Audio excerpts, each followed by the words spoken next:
Ahora empezamos la semana pasada con la introducción al libro. Busquen en el Éxodo, en su capítulo 2, por favor. Y lo que vimos fue en la introducción el hecho de que el libro del Éxodo es un libro importantísimo. Muchos eruditos dicen que el Éxodo es el evento histórico al cual se refiere más, incluso en el Nuevo Testamento, a lo largo del Antiguo, en forma cíclica. Este tema Dios lo usa constantemente en la historia del pueblo de Israel, y en la forma simbólica típica. El Éxodo narra la realidad de la salvación, como vamos a ir viendo. No vamos a discutir incluso más a fondo este asunto de la simbología, la tipología y las reglas de interpretación, pero en el contexto del libro lo que vimos es que Egipto es un tipo del mundo caído, esclavizado en el pecado, de donde nos saca Dios, todos los creyentes, que el faraón de Egipto es un tipo del diablo. Estos detalles los vamos a ver en los próximos estudios. Y en su intento de esclavizar y matar al pueblo de Israel, se presenta como el gran enemigo de Dios, su obra, y específicamente su obra de salvar a un pueblo escogido, ¿no? Y lo que vimos en la parte principal de nuestro estudio, el hecho de que la esclavitud, la esclavitud cruel en Egipto es un símbolo o tipo de la esclavitud cruel en que todos nos encontramos. Somos esclavizados desde un principio por el pecado, por nuestra propia naturaleza pecaminosa. Y esto fue el punto que vimos, ¿no? Además de estos detalles, el libro de Éxodo habla constantemente en este contexto de la necesidad universal de redención y salvación. Y lo vimos en los 4 puntos en relación con Israel esclavizado, y los 4 puntos los voy a repasar aquí.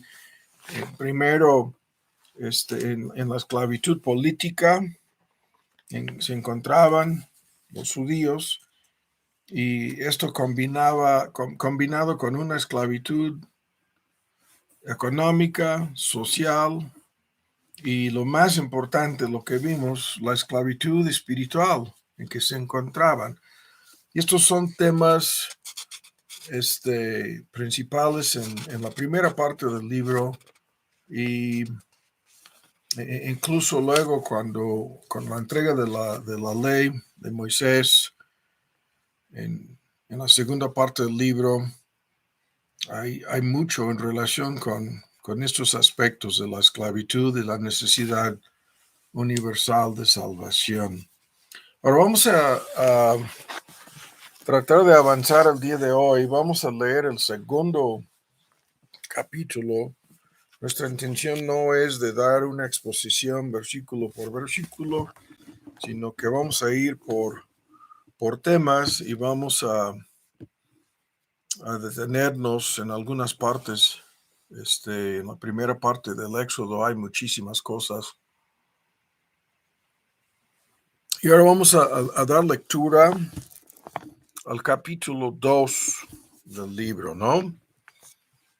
Y dice, un varón de la familia de Leví, el primer versículo, fue y tomó por mujer una hija de Leví. Hay un contexto histórico en ese asunto. Y esta mujer concibió y dio a luz un hijo, y viéndole que era hermoso, esto es algo extraordinario en el texto, le tuvo un gran afecto. Eso es obvio, ¿no? Al grado de esconderlo 3 meses. En el capítulo anterior, el faraón de Egipto había mandado a matar a todos los niños, ¿no? Y con el fin de minimizar el crecimiento o parar por completo el crecimiento del pueblo de Israel, que para él representaba, para el faraón de Egipto, este pueblo le representaba ya un gran peligro, en principio político, ¿no? Entonces, en ese contexto, se vio obligada la mamá de Moisés a esconderlo para que no muriera. Y en el versículo 3 dice, pero no pudiendo ocultarle más tiempo, llegó a un extremo en lo que esta historia es tremenda. No vamos a detenernos a discutir los detalles aquí, pero este texto describe algo extraordinario, ¿no? Dice que le ocultó al niño y lo tomó en una arquilla de juncos. Y voy a leer de una versión actualizada diciendo, no pudiendo mantenerlo escondido por más tiempo, tomó un canastillo de junco, al que selló todas las rendijas con asfalto y brea para que no le entrara agua. Es como un tipo de impermeabilización. Y luego vamos a verlo. Incluso la palabra aquí se usa para hablar de un canastillo. Es la misma palabra en el Génesis, en el hebreo, que se refiere al arca que construyó. No es como en miniatura el arca de Noé, ¿no? Y dice, luego puso al niño en el canastillo y le dejó entre los juncos a la orilla del río Nilo. El versículo 3. El versículo 4, una hermana, en teoría, ¿no? Miriam, suya, se puso a lo lejos para ver lo que le acontecería. Y la hija de Faraón descendió a bañarse. Ese es un gran tema en relación con la cultura de aquel entonces. Se metió a bañarse al río Nilo, la hija del Faraón de Egipto, y paseándose sus doncellas por la ribera del río, vieron, ¿no? Ahí estaba la arquilla entre los juncos, y envió una criada suya a que la tomase. Y cuando la abrió, vio al niño. Y aquí el niño lloraba, obviamente, ¿no? Estaba llorando. Y teniendo compasión de él, dijo, de los niños de los hebreos es este. Entonces su hermana dijo a la hija de Faraón, iré a llamarte una nodriza de las hebreas para que, es una pregunta, ¿no? Para que te críe este niño. Y la hija de Faraón respondió, ve, no, hazlo. Y fue la doncella y llamó a la madre. Ven, esto es un gran tema. Podríamos dedicar todo el estudio a discutir cada detalle aquí en relación con esta providencia extraordinaria. Llama a la madre de Moisés, la madre del niño, y a la cual dijo la hija de Faraón, lleva a este niño, créamelo, y yo te lo pagaré. Ahora le va a pagar a su mamá, a la mamá de Moisés, para crear al niño que resulta no ser su propio hijo. Y la mujer tomó al niño y lo creó. Y cuando el niño creció, y hay muchos debates acerca de exactamente la edad aquí, ella lo trajo a la hija de Faraón, la cual comienza, ¿no?, a incorporarlo en su propia familia. Le puso por nombre Moisés, diciendo, porque de las aguas lo saqué. Y en aquellos días sucedió que, creciendo ya, Moisés salió a sus hermanos y los vio en sus duras tareas y observó a un egipcio que golpeaba a uno de los hebreos, sus hermanos. Entonces miró a todas partes, se fijaba cuidadosamente, pensaba que nadie podría ver lo que iba a hacer. Viendo que no aparecía nadie, mató al egipcio. Ahora, en esta increíble historia, Moisés se convierte en un asesino. Y al matar al egipcio lo escondió en la arena, ¿no? Y al día siguiente salió y vio a dos hebreos que reñían, y entonces dijo al que mataba al otro, al uno, ¿no? Al que maltrataba al otro: ¿por qué golpeas a tu prójimo? Y él respondió: ¿quién te ha puesto por príncipe y juez sobre nosotros? ¿Piensas matarme como mataste al egipcio? Y entonces Moisés se dio cuenta de que no había tenido éxito en su intento de ocultar su pecado, ¿no? Tuvo miedo, dijo: ciertamente esto ha sido descubierto, y luego llega a los oídos del faraón. Oyendo Faraón acerca de este hecho, procuró matar a Moisés. Pero Moisés huyó de delante de Faraón y habitó en la tierra de Midian, y se sentó junto a un pozo.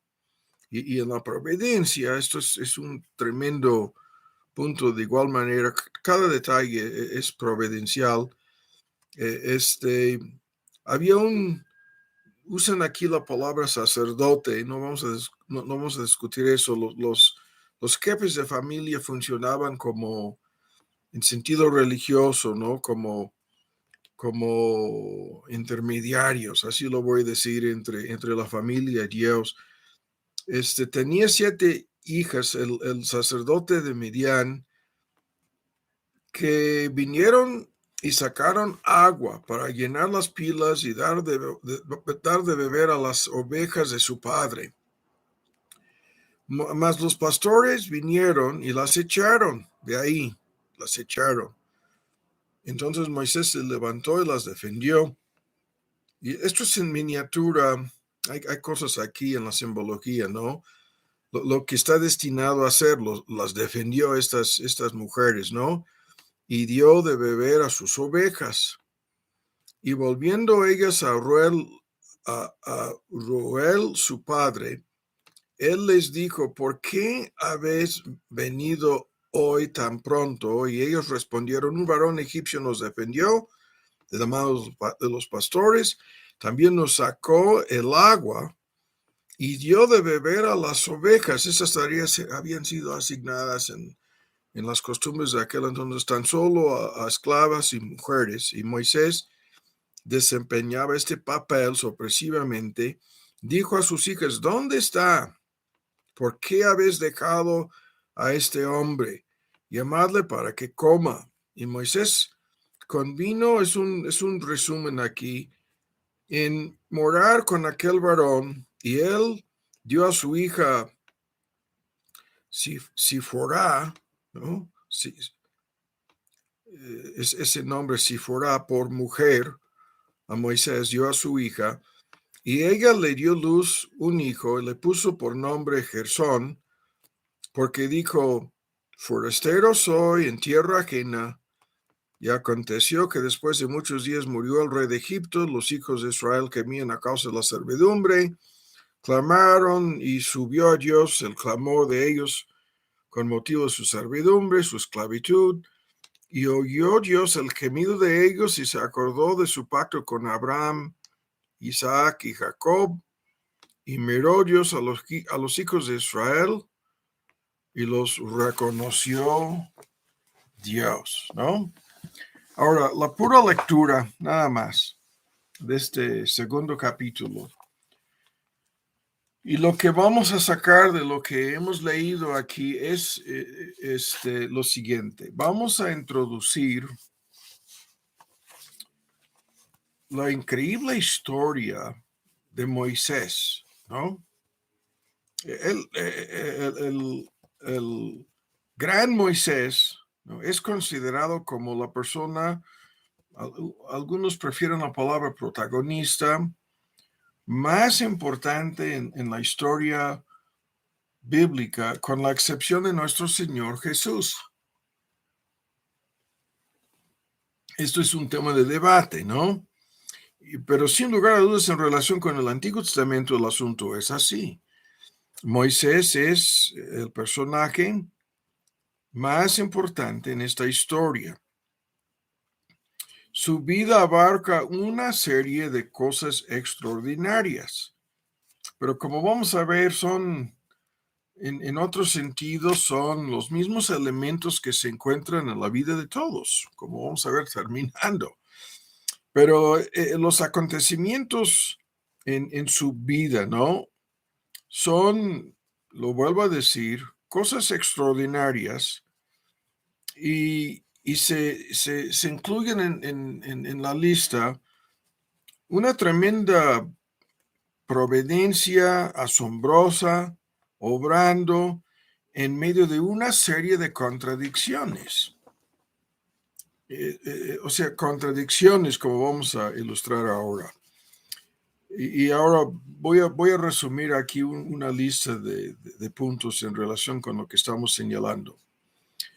Moisés fue el hijo de una esclava y simultáneamente el hijo, entre paréntesis, ¿no?, de una reina.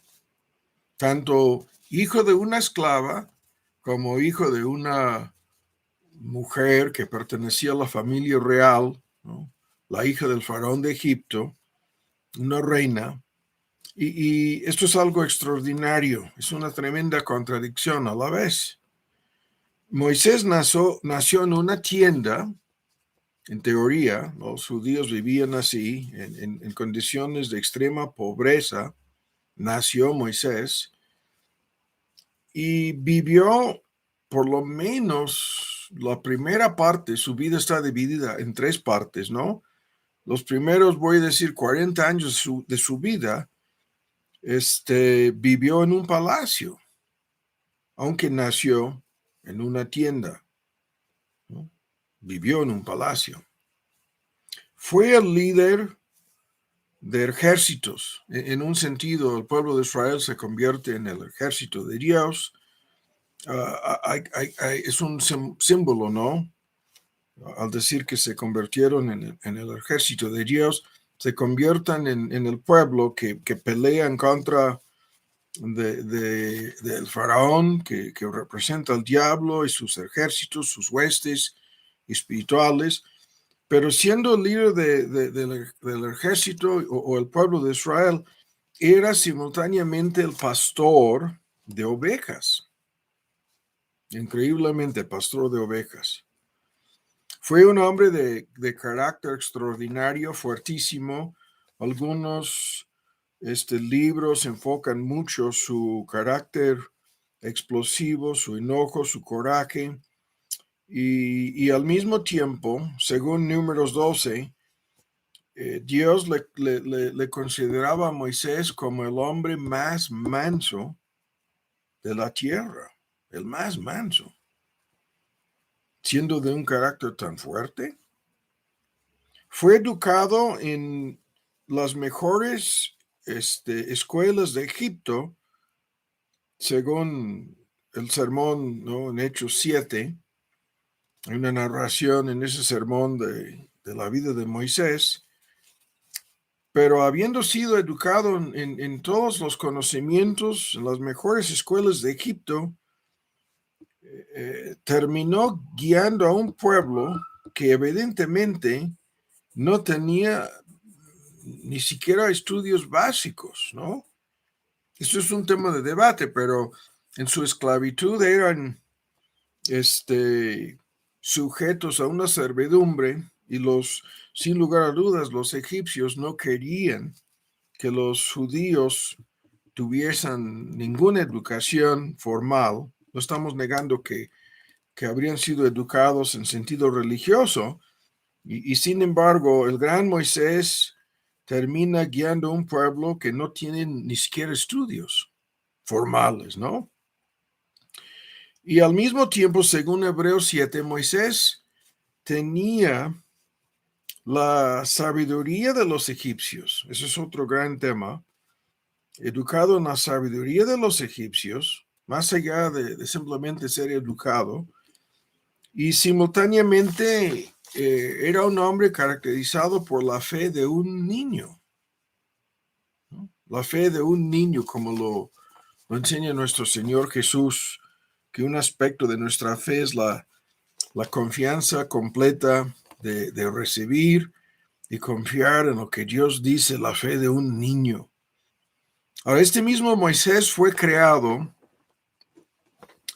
en probablemente la ciudad más, con la excepción de Babilonia, la ciudad más extraordinaria del mundo antiguo. Y sin embargo vivió la mayor parte de su vida, la mayor parte, 2/3 partes de su vida, en el desierto, de la ciudad al desierto. Fue un hombre sin, esto es otro tema al cual volveremos, sin facultad de palabras y increíblemente termina siendo convertido en el vocero de Dios. Incluso se establece el oficio de profeta en relación con este tema de su falta de facilidad de palabras. Es todo el asunto en donde Aarón se mete de por medio y incluso se introduce, es un gran tema, el concepto del profeta como vocero de Dios. Como la palabra sería mejor como bocina de Dios. Moisés huyó como fugitivo de la justicia, salió huyendo, acabamos de leerlo al final del capítulo 2, y sin embargo regresó a Egipto como embajador de Dios. Regresó, salió huyendo, ¿no? Se dio la fuga y regresa habiendo sido llamado y comisionado. Entonces nos vamos a meter próximamente como el gran embajador divino. Luego, estamos con la lista de contradicciones y providencias asombrosas, extraordinarias en su vida. Moisés, según Gálatas 3, fue el dador de la ley. Esto lo sabemos, ¿no? Es la segunda parte del Éxodo que narra todo esto. Y simultáneamente, según Pablo en Gálatas 3:24, la ley es nuestro maestro. La ley que Moisés entregó es el maestro que nos enseña nuestra necesidad de gracia. Esta ley nos enseña la imposibilidad de salvarnos por nuestras obras y la gran necesidad que todos nosotros tenemos de ser salvados de pura gracia. Este Moisés murió fuera de la tierra prometida, fuera de la tierra de promesa, falleció Moisés, y sin embargo apareció en el monte, en el cielo, apareció en Mateo, apareció Moisés en el cielo con Cristo, aunque murió fuera de la tierra prometida que simbolizaba el cielo. Murió a solas en el desierto, solito. Ese es otro gran tema de debates y misterios. Y Deuteronomio 34 dice que Dios sepultó su cuerpo. Increíble. Muere a solas y Dios hace todo para enterrar su cuerpo. O sea, Dios lleva a cabo el funeral en relación con el cuerpo, el cadáver de Moisés. En su vida desempeñó, es una tremenda lista de oficios. Desempeñó el oficio de profeta, como acabo de decirlo. Él es el prototipo y el que introduce como modelo y ejemplo el papel de un profeta que habla en lugar de Dios. Y simultáneamente desempeñó el oficio de sacerdote, según el Salmo 99. Es el gran siervo. Incluso se refiere a Moisés en una lista de textos como mi siervo, ¿no? Es el prototipo de un siervo de Jehová, de Dios, y simultáneamente desempeña el papel de pastor, mediador, y según Hechos 7, este sermón que narra su vida en una parte, él es el gran redentor, libertador del pueblo de Dios. Y hay No estamos viendo aquí la lista de paralelismos con Cristo, pero hay muchos paralelos entre Moisés y Cristo que comienzan con este punto aquí de que Moisés es el redentor del pueblo de Israel en el Éxodo. Como un niño fue condenado a morir por el decreto del faraón de Egipto. Esto es un paralelismo con Cristo. Y se convirtió en el instrumento divino para destruir al faraón de Egipto y librar a todo el pueblo de Israel de sus garras, invirtiendo los papeles, ¿no? Este es el Dios que nos puede rescatar y salvar y invertir los papeles. Y todos los papeles en esta historia se ponen de cabeza. El faraón que quiere matar a Moisés termina siendo muerto, ¿no? En forma indirecta por la mano de Moisés. Y el faraón que no quiso librar al pueblo de Israel, Moisés logra la liberación de ese pueblo, ¿no? Y así, la lista aquí es tan larga, el tiempo se nos está yendo, la voy a resumir un poco más. Este niño, ya lo mencioné en la lectura del capítulo 2, que se encontraba flotando en el río Nilo, estaba flotando en un tipo de canasta, cesto.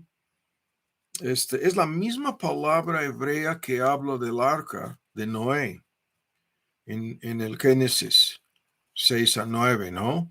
Es la misma palabra. Y en este niño flotando en el río, escuchan, va de por medio el futuro y el destino de dos naciones y dos pueblos, ¿no? Los judíos que representan a los creyentes en la simbología y su destino eterno, que es de ser librados de su cautiverio en Egipto, pasar por el desierto de este mundo y entrar a la tierra prometida, el cielo. Y el otro pueblo, los egipcios, que representan a los inconversos, a los enemigos, y yo voy a usar la palabra reprobados, reprobados por Dios, y su futuro es el de ser destruidos, ¿no? Por el mismo Dios. Y parecido a lo que va a pasar al fin del mundo, ¿no? Cuando el diablo y el anticristo y los enemigos de los creyentes serán destruidos, ¿no? Por Dios mismo. Ahora, Moisés fue rechazado por sus hermanos en su primera venida. Eso es una parte del sermón, si no me equivoco, en Hechos 7. Pero fue aceptado después de los 40 años en el desierto, fue aceptado en lo que podemos llamar su segunda venida. La primera vez cuando pretendió tomar las cosas, ¿no? En sus propias manos, en su primera venida, ese es un modismo en la tipología, fue rechazado. Y en su segunda venida fue aceptado por su pueblo, el pueblo de Israel. Y mientras que estaba en el desierto, en el periodo de ser rechazado y exiliado, desterrado, obtuvo una mujer, acabamos de leer acerca de esto en el capítulo 2, una esposa gentil, tal como Cristo cuando vino al desierto de este mundo, obtuvo una mujer, es a saber, en la simbología, su iglesia, ¿no?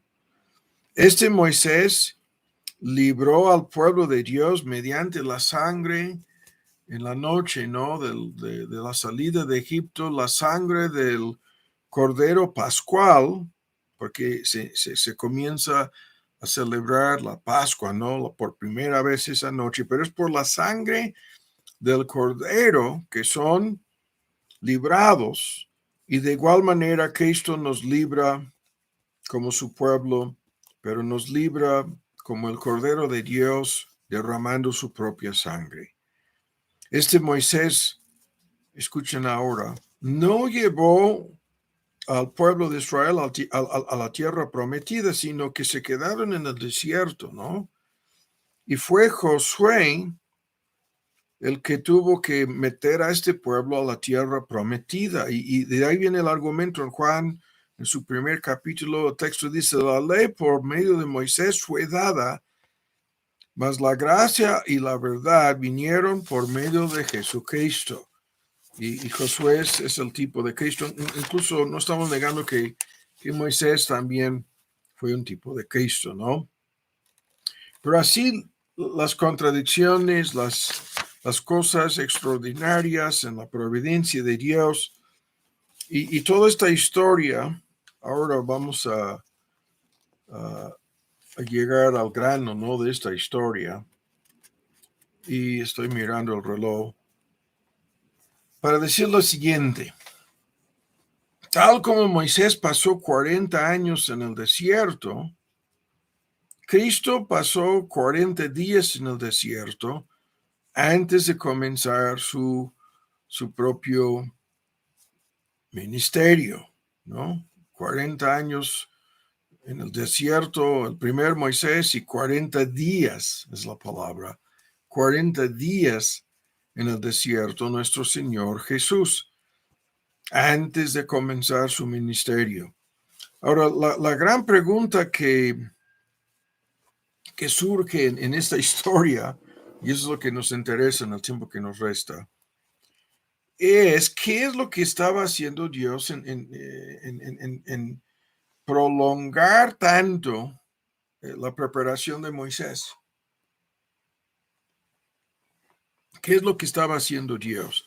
Ahora hay una pequeña fórmula que vamos a usar aquí para contestar. La fórmula dice, primero, que Moisés pasó 40 años, estos son los primeros 40 años de su vida en Egipto, aprendiendo a ser alguien, ¿no? Aprendiendo a ser el hijo de la hija del faraón de Egipto, ¿no? El heredero, lo que habría sido, si no heredero directo, ¿no? Del faraón, por lo menos el primer ministro, como lo que vemos con José, ¿no? Y 40 años aprendiendo a ser alguien, primero, y segundo, 40 años aprendiendo a ser un don nadie, ¿no?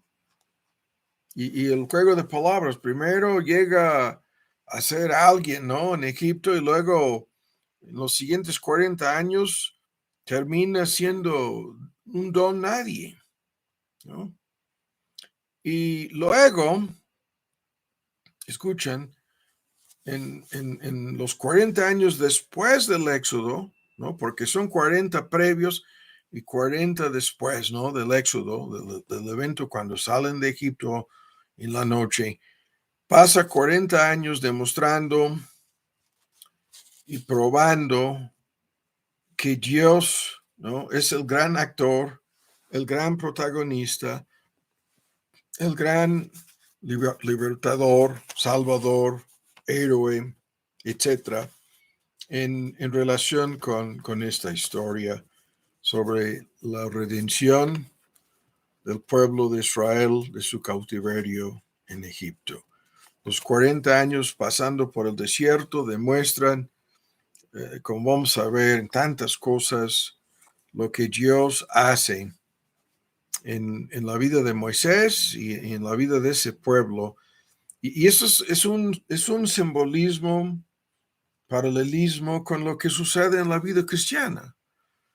Pasamos los años antes de ser convertidos, aquí es 40, 40 y 40, ¿no? 30, 30 y 30 por ciento de la vida dividida en tres partes.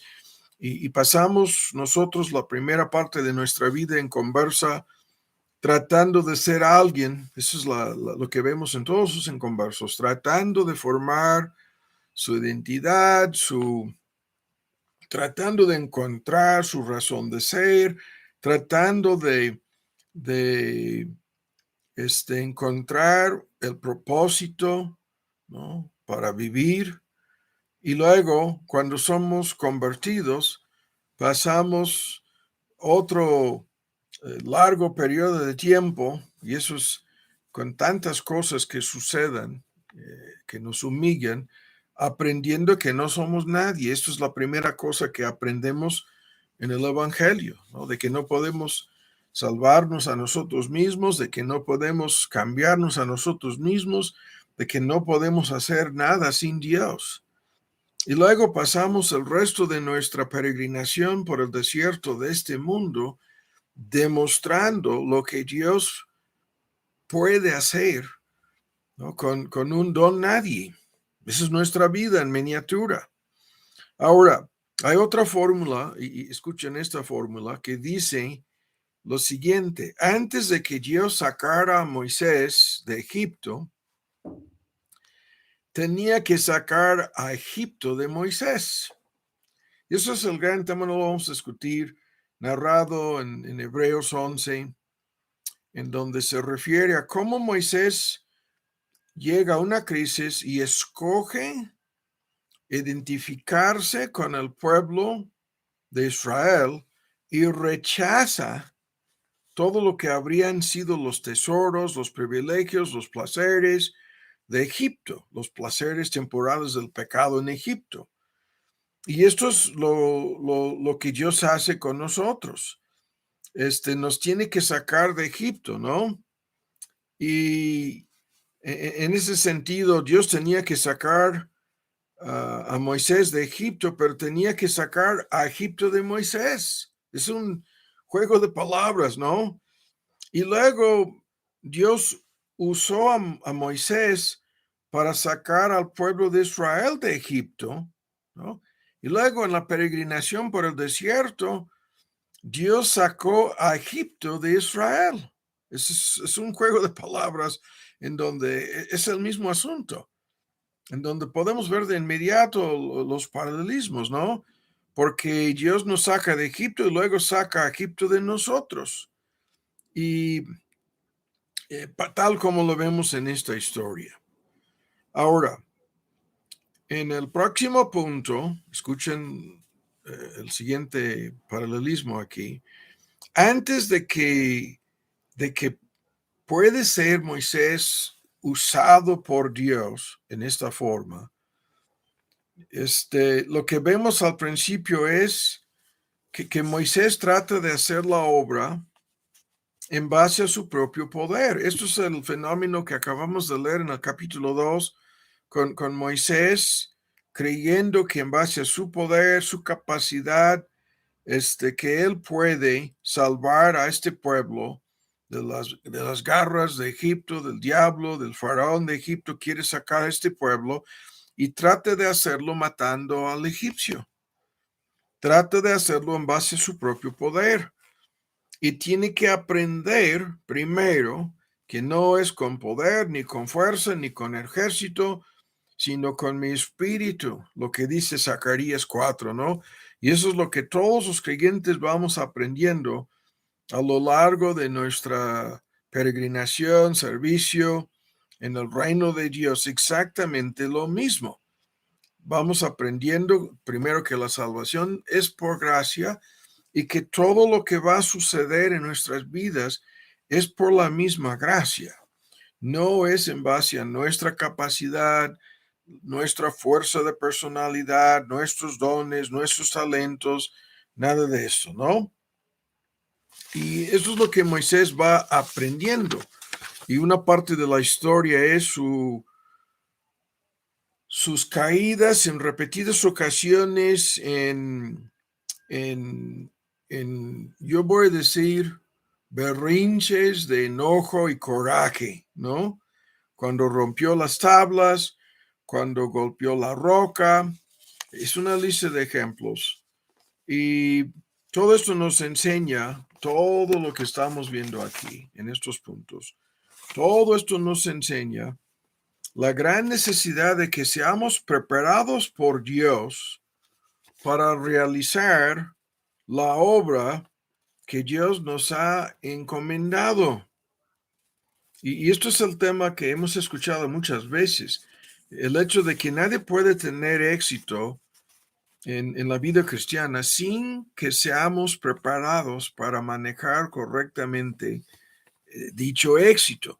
Nadie puede pasar por alto el proceso necesario de preparación para servir y cumplir el propósito de Dios en nuestras vidas, ¿no? Y esto es un gran tema que vemos de inmediato en todo lo anterior. Vemos la mano de Dios en cada aspecto, providencialmente hablando, cada detalle de esta historia, preparando a Moisés para el momento cuando será llamado, como vamos a ver en el próximo estudio, ¿no? Esto, la zarza que se ardía y que no se quemaba, y ese es uno de los eventos milagrosos más comentados del Antiguo Testamento. Pero antes de llegar a ese momento, Moisés tiene que ser preparado por Dios. Y aún con todo el trasfondo de su preparación, lo que sucede al principio de la historia es que en el capítulo 3, Moisés dice que no. Y levanta toda una lista de objeciones diciendo, ¿quién soy yo? Yo no puedo hacer esto, ¿no? Y luego la segunda pregunta, ¿quién eres tú? ¿No? Hablando del Dios que le está llamando. Y luego, ¿cómo es que yo voy a lograr lo que me estás llamando a hacer? No me van a creer. Y termina con, yo soy incapaz de realizar esta gran tarea a la cual tú me estás llamando, ¿no? Y esto es un fenómeno extraordinario. Es una parte de por qué nos oponemos nosotros tanto a estas personas que dicen, dame el púlpito, dame un lugar para que los demás me vean y para que yo pueda hablarles, enseñarles. Y en la mayoría de los casos, los verdaderos llamados por Dios para este oficio pastoral son personas que salen huyendo. Eso es lo que vemos con Moisés y con casi todos sus ejemplos en el Antiguo Testamento, ¿no? Con Jeremías y con otros grandes ejemplos vemos lo mismo. Ahora, en el tiempo que nos resta, lo que quiero hacer es, que son 5 o 10 minutos, vamos a terminar. Ahora, quiero vincular lo que acabamos de introducir, estos puntos de providencias extraordinarias y tremendas contradicciones, ¿no? Este tema de cómo el plan de Dios tiene sorpresas y cosas que jamás habríamos planeado o considerado nosotros, ¿no? Porque el que está controlando todo esto es Dios, no somos nosotros. Ahora vamos a terminar nuestro estudio vinculando esto con lo que hemos visto. Esto fue una miniserie que empezamos al principio de la pandemia, ahí por 2020, ¿no? Hicimos una larga, extendida serie de estudios sobre nuestra identidad. Y cada punto que voy a repasar aquí, simplemente voy a dar el bosquejo sobre los puntos que forman nuestra identidad. Cada uno de esos puntos está en la historia de Moisés, de igual manera como, obviamente, con cada uno de nosotros.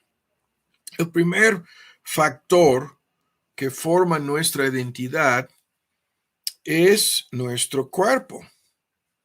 Y aquí estamos hablando de algo más que la apariencia de nuestro cuerpo. Estamos hablando de características físicas, psicológicas que forman nuestra identidad, pero estamos enfatizando aquí el aspecto externo, ¿no? Nuestra apariencia, la imagen. Y la historia comienza con Moisés señalado desde niño, desde recién nacido, como muy hermoso. Evidentemente había algo extraordinario en la apariencia de ese niño, algo anormal, algo que llamaba la atención. Y esto es un asunto, nuestra relación con nuestro cuerpo, y comenzando con la apariencia física. Todo el tema del Salmo 139 en forma resumida está aquí, en donde Dios nos formó, nos hizo según un plan previamente, ¿no? Destinado. Y nosotros tenemos una lucha. Luego vamos a encontrar a Moisés luchando con aspectos físicos de su cuerpo, comenzando con sus quejas de que no tengo facilidad de palabras, ¿no? No soy orador, no puedo, no tengo dominio sobre el uso de las palabras y mi lengua, ¿no? Alegando evidentemente algún impedimento físico. Y todos nosotros luchamos con esto en relación con nuestra identidad. Ahora, lo que nosotros sabemos es que Moisés era perfecto, perfectamente, ¿no? Creado, formado y hecho para desempeñar ese papel. Pero luego, en nuestra historia, viene todo este asunto, acabamos de leerlo en el capítulo 2 aquí, de cómo es que somos, la palabra que usamos es enchufados en una historia preexistente, que es la historia de nuestra familia, nuestros papás, nuestra raza, nuestro grupo, nuestra nación. Es todos los detalles involucrados en tu biografía, en tu genealogía, en tu descendencia y la historia de cada persona. Eso es lo que acabamos de leer aquí en relación con Moisés. Es una historia única.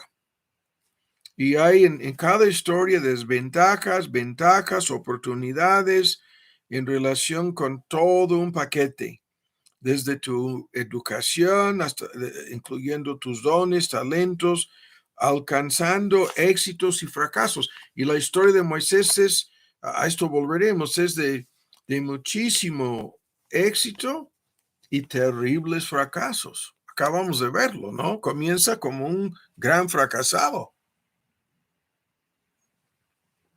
Y tarda 40 años más para estar preparado para disfrutar el gran éxito que van a tener en derrotar al faraón y al diablo y los ídolos en las plagas, ¿no? Cada plaga va dirigida en contra de varios ídolos de los egipcios, y el gran éxito que experimenta Moisés es el resultado de una historia personal, la cual Dios había planeado y destinado para Moisés, ¿no?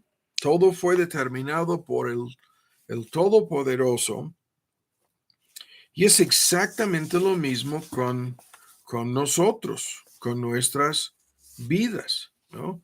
No nos deja escoger, y hay tantas cosas. Moisés trata de evadir, escapar, huir, ¿no? De lo que Dios tenía planeado para su vida, y esa es la historia de todos, ¿no? Ahora, el tercer punto, nuestra identidad es formada por nuestras relaciones con los demás. Esto lo vemos de inmediato, comenzando con nuestros padres. Moisés termina con una madre judía y una madre de Egipto, ¿no? Y una madre, la verdadera, la biológica, es esclava, sierva, y la otra, una reina, ¿no?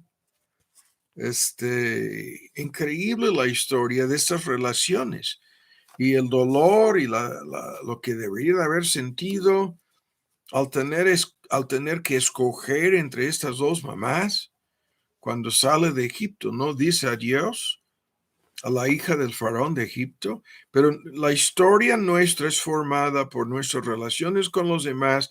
Ese es un gran tema en el Éxodo, y estas relaciones interpersonales son la fuente de tremendas bendiciones, gozo, placer y amor, y simultáneamente pueden ser a la vez la fuente de terribles cosas, ¿no? Tristezas, sufrimiento, dolor. Pero el punto sigue siendo que no escogemos estas relaciones, ni siquiera nuestros amigos, ¿no? Todo esto es de manera providencial. Toda nuestra historia es controlada por Dios. Pero el cuarto punto rápido, se nos va a ir el tiempo, es que nuestra identidad es formada por las responsabilidades y los compromisos que vamos a cumplir en esta vida. Y esto lo vemos de inmediato con Moisés. Este hombre va a cumplir una lista tremenda de responsabilidades y el compromiso que tiene que hacer al principio, al darle la espalda a Egipto, ¿no? Y al faraón de Egipto, los compromisos y las responsabilidades que va asumiendo son las cosas que Dios usa para formar y moldear su carácter y convertirlo en el gran héroe, ¿no? En el protagonista más importante en el Antiguo Testamento. Y es lo mismo con nosotros. Y, o sea, hay tantas cosas que vamos asumiendo con el paso del tiempo en la forma de compromisos y responsabilidades en la vida, cuanto más en sentido espiritual, en el contexto del cristianismo, una lista de oficios que vamos a desempeñar como pescadores de hombres, como mayordomos, como sembradores, como campesinos, como arquitectos. Haz tu lista, ¿no? Y estas cosas forman nuestra identidad. Ahora, el quinto punto es lo que hacemos en relación con lo anterior, lo que es determinante. O sea, la manera de cumplir. Habrá un día de juicio para los creyentes. La pregunta será cómo cumplimos con este paquete de compromisos y responsabilidades en la vida cristiana. ¿Qué es lo que hicimos? ¿Qué es lo que hacemos? ¿No? Todos nosotros estamos en el proceso de formar esta identidad que será revelada a todo el mundo en el día de juicio, hasta cuál punto cumplimos y no con las tareas y las responsabilidades que Dios nos asignó. Y luego el sexto punto es que nuestras convicciones, creencias, son cruciales en todo este asunto. ¿Qué es lo que creemos acerca de todo esto? ¿Cuáles son nuestras convicciones que se van formando? ¿Cuáles son las normas y las reglas de conducta, de moralidad, la forma en que vamos a vivir? No es simplemente cumplir con un papel, es nuestro carácter lo que Dios está formando, ¿no? Y esto lo vemos en todas estas biografías, con la excepción de Cristo y quizás Pablo, ¿no? Y en el Antiguo Testamento el rey David, que es una catástrofe, la forma en que termina en gran medida su biografía, pero Moisés es la persona en un sentido más estudiada en relación con la formación de su carácter. Y vamos formando este carácter en base a convicciones, creencias, y esos son los puntos cruciales en la biografía de Moisés, comenzando con la convicción de que este pueblo odiado y rechazado es el pueblo de Dios. Y comparando las cosas, concluye en base a esta convicción y creencia que se va a arriesgar todo para salir de Egipto, ¿no? Para oponerse al faraón y sacar a ese pueblo de su cautiverio. Ahora, el séptimo punto es, escuchen bien, todo el proceso de transformación y los cambios, ¿no? Que esto abarca. Todo este proceso que sucede por etapas en nuestra vida, lo vemos en la vida física, adolescencia, niñez, juventud y las distintas etapas de la vida adulta, ¿no? Como personas mayores de edad, etcétera. Y esto es el paralelismo con cada creyente, en donde Dios nos está cambiando, nos está transformando, nos está santificando, preparándonos para servirle más y mejor en este mundo y en el mundo venidero. El proceso de madurar y cambiarnos es crucial en la formación de nuestra identidad. Y el último punto es el destino hacia donde vamos. Y nosotros sabemos que salen de Egipto, van rumbo al cielo. Eso es el destino de este pueblo. Van rumbo al cielo, ¿no? Este mundo no es el destino final. Esto es simplemente la preparación, el camino, la senda. A través de este proceso, Dios nos está conduciendo a su presencia, ¿no? Al mundo eterno, y nos está preparando para su servicio eterno. Y más allá de esta vida, la historia de Egipto y la historia de Israel comprueban el punto. Hay tan solo dos destinos. O vamos a morir en el desierto de este mundo, ahogados, ¿no? Por nuestros pecados, culpa y rebeldía, o vamos a ser librados de Egipto, ¿no? De Babilonia, la Babilonia de este mundo, y preparados para vivir eternamente con Dios. Y el punto crucial para cada creyente es su fe en Cristo, su conversión a Cristo. Todo lo que esto implica es la nueva identidad, el viejo hombre, el nuevo hombre. Todas estas cosas están en la vida de Moisés. El viejo hombre sale huyendo de Egipto y son 40 años para que regrese a de veras como el nuevo hombre, ¿no? Que Dios le había destinado a ser.